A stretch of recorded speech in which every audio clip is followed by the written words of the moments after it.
Hello, Frozen Frontiers. Got another update for you. So, got the insulation put in today. Skirts were done. Had to do a little bit of digging on the sides to fill in some holes, but not too bad. And I have a fun story at the end. So, as I'm walking over to the container here, you can see skirts are all on. As I get closer, you'll be able to see the insulation that's popped out the top, which is unfortunate, but it's easy enough to pull off. So just pull it off later, call it good. I'll show you the inside in a bit, but this is what I was talking about when I was talking about how it's going to be insulated. So he just comes in and sprays these walls, and then on the outside, I hope he didn't leave some tools right there. Maybe that's just dirt. Then on the outside, I just kick the dirt up against the side. Keeps it good. So, just to show you how easy this stuff is to take off, you just break it off basically. It doesn't biodegrade, so I'm gonna have to bag it up and throw it away. All part of the cleanup. There's a couple places that it popped out more so than others. Pretty good chunk right there. Big old chunk right there.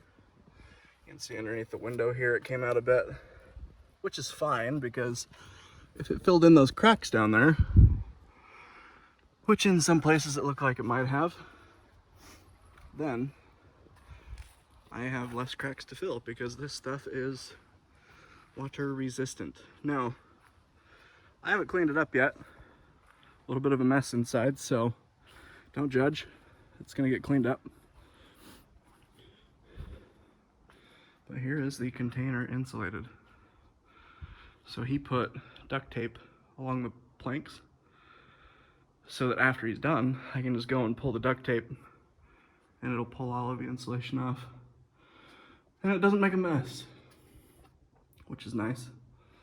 Man, I can already tell how much warmer it is in here versus how it was before. Kind of helps that, yeah, this is a mess. Had to cover up my stuff here. It was getting stiff all over it.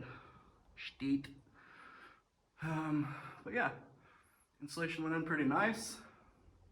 I covered up the windows with that paper that you see there and there. And yeah, the window back there is gonna look so good. I'm so excited to get that window in. Maybe go and pick it up tomorrow if that place is open. See if Chris will help me get that put in this weekend. Because yeah, he should be here tonight, which will be pretty awesome. But yeah, this all is looking pretty good. It's coming together. Just a few more things and we're gonna get the floor done this weekend. I'm half debating on whether it's a good idea to do the floor before I do the sheetrocking, but I don't want to do the sheetrocking myself. You can see here the door that goes on there. I'll need to cut the pieces off that, you know, leaked their way out before I can actually get it put back on, but door is pretty thickly insulated. The whole thing's all covered up. So that is my update for the work that I did today. I mean, I didn't really do much work. The guy showed up and told me I had to bury the edges a little bit better. So I went around and buried the edges, and that's pretty much all that I did. I moved a generator. So the story. So the way that I'm planning on doing everything up here is each container will have its own set of everything, except for washer and dryer, and I don't know, maybe not a hot tub each container, but the batteries also I would like to store in kind of a central location So I'm planning on putting a container after the well is dug over here along this side. And then we'd have, you know, washer and dryer in there. You can do your laundry there while you're up here. And that cuts down room that's used per container. Like in mine, the washer and dryer place that I was going to use, I'm just going to turn it into a pantry. Then I have to run one less water run. I can actually have more cabinet space because I can put the water heater in the bottom of the pantry. I don't have to run another 220 volt. In fact, I don't think I'm going to run 220 volt in my container at all, even for the oven. I think I'll just find something that'll work as a pseudo oven. But so, with that being said, I ordered another container and it got delivered today. The guy showed up to deliver it about 2.5 hours ago and he just left.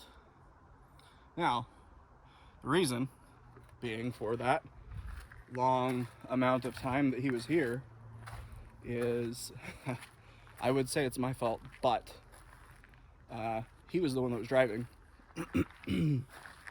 And he somehow managed to get himself, oh yeah, that's the container, I'll show you in a minute, all the way off of this edge over here. Like his truck was all tilted sideways, and of course it was a Dodge. So, definition of avoid, right? To dodge. Well, he didn't do a very good job at dodging this hill here. And he just ran right on down. Got all tilted sideways. And so he had it was a 2500.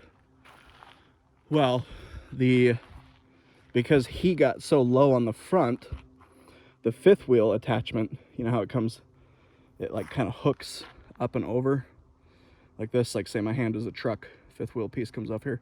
Well, his bed usually sits like this.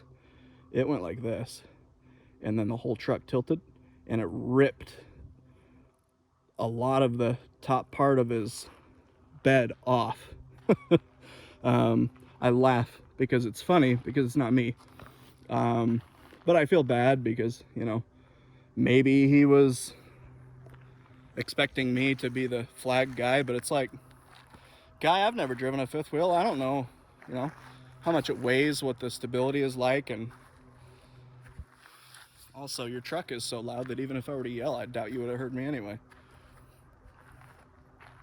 But yeah, so he had to call a guy that he knows north of here, and that guy showed up in it was a Lincoln, and he didn't try and pull him out with it, but then another guy showed up in a wrecker, got his winch hooked up, pulled him right out of it. But I tell you, that guy was not happy. He wrecked the bed of his truck. Like, I'll demonstrate on my truck here. So the fifth wheel comes out the middle up here and comes up and over like this, and then comes down back behind, and then you have the bed of the trailer. Well, the front end of his truck went down so low because it was off that edge that the back end popped up, and then the front end slid that way, while the fifth wheel piece was like this far over. And because the front end slid that way, it yoinked the whole thing over like this, and it had already pressed down right here. So when it yoinked it all over, it just ripped the whole thing. I'd be surprised if he was able to open his tailgate. I can confidently say I think that he would qualify as a sailor. For those that know, you know. But eventually they got it back in here, and this is just a standard 8 foot high, 8 foot wide container. It's just gonna be used as a utility container.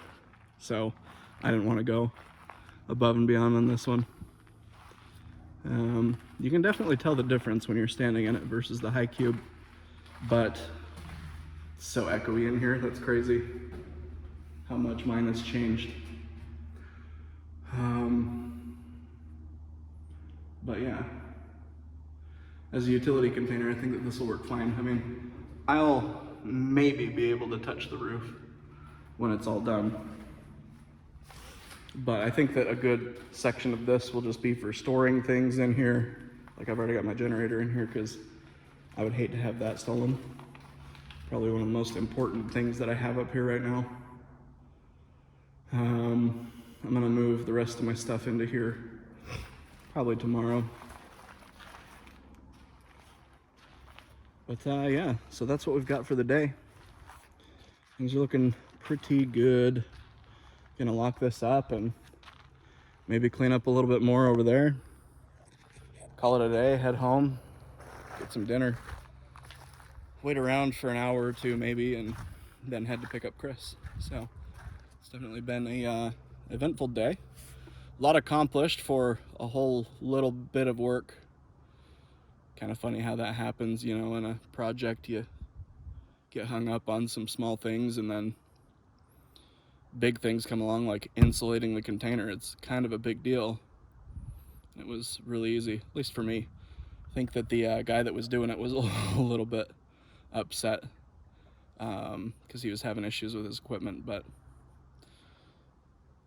yeah, I think that he was having issues going around the studs that were on the walls.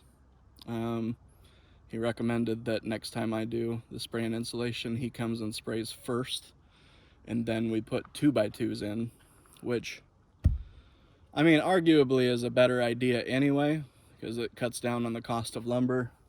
But at the same time, I paid, I think it was $500 total for all of the wood that I bought. I mean, I did kind of reuse some of the wood that was already there, but it really would have only costed me maybe another $150 worth of wood. So I'd probably cut the cost in half for wood, especially if I didn't have to get 2x6s, but I don't know, it's something to think about for the next one. It does add a little bit more work with the framing because you have to cut out a little bit of the insulation to set it into the insulation and then screw it into the floor. But I don't think that that's too much of an issue. So anyway, that's the updates for the day. I'll leave you guys all with that. Thanks for watching. I hope you're all doing well. Have a good one.